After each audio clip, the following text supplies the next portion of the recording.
Svona að koma heim og spila gegn þeim í rauðu.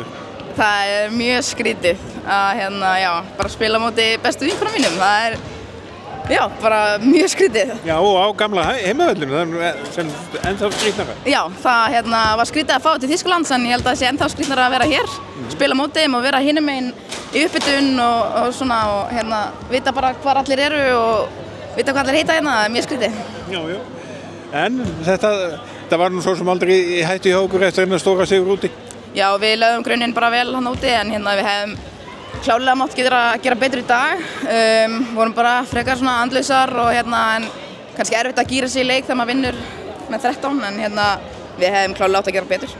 Maður svona hafði stundum á tilfinningunni að þið gerðu kannski ekkert mikið meira heldur en það þurfti. Já, það má segja það sko.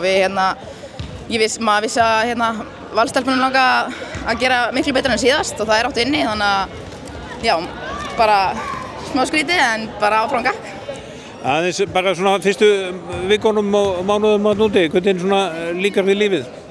Bara ótrúlega vel, það var vel tekið á mótum manni og maður minnst ég bara fitta vel inn í hópinn og spila mennskuna og ég bara mitt í þetta og það hefur bara gengið ágætlega. Þannig að þetta svona smátt og smátt að koma? Já, ég myndi segja það, klárlega, með hverjum leiknum.